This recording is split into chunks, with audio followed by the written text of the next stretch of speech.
Tere! Täna tulime Helme kalmistule. Helme kabeli vitraaž akent eest ära võtma. Vitraaži nimi on siis Dolores ja Maakivist OÜ aitab siis selle ilusti maha võtta, et see saaks minna restaureerimisse Tallinnasse.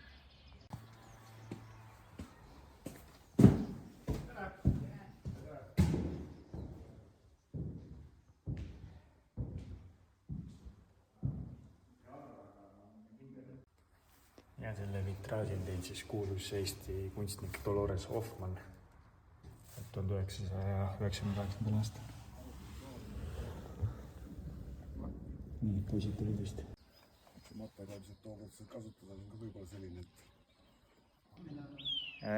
Selle vitraaži temaatika on siis mullast oled sa võetud ja mullaks pead sa ka saama. Ja siis me üritame täna selle siit ühest tükist kätte saada. Ja tõenäoliselt peame ta siia väljapoole siis USB-plaadi küll ära kinnitama, et ta oleks ühes tükis.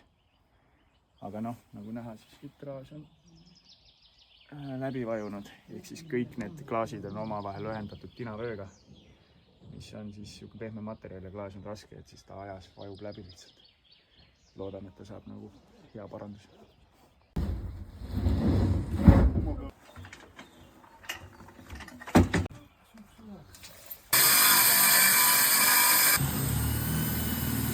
plastmassist on plastmassist jah, aga see on see, et siia kogemata kuskile pihta ei lähe. Seda vist ei oleks vaja ära lõhkuda, vist on päris... Ütleme niimoodi, et... Ei ole vist väga odav lõbu, kui katki läheb. Teevad enne ära surra, kui see... Poodi tulime, meil oli niisugust väikest tööriista vaja, sest et päris täpse tööga on tegemist. Naelad tuleb kätte saada. No need võtab juba suurega tõmbab välja.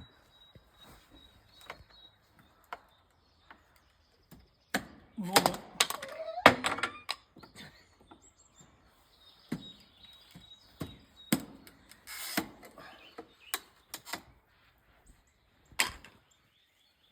Meie teine kabel on. Nii, hakkame kuskile maale jõudma. Vitraaži äravõtmisega, aga üks suur mure on see, et vitraaži klaasi eraldab nii-öelda tina.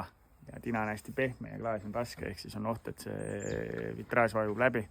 Nüüd me üritame kinnitada sinna sellised nöörid ja siis meil on üks USB-plaat lõigatud, mis hakkab siis toestama seda klaasi. Ja katsume ta sinna külge ära pingestada ja siis selle vitraaži välja lükata ja Tallinnasse ära saata.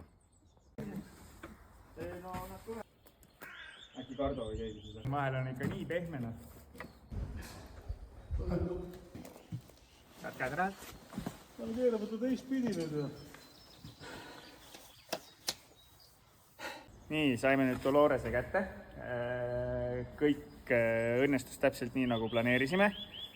Nüüd Dolores ootab pakkimist ja Tallinnasse saatmist ja ma tegin kohe ka akna akna lengi ülevaatuse ja leng on säilinud väga hästi, et see lai räästas on teda päästnud, et siia vesi ligi ei pääse.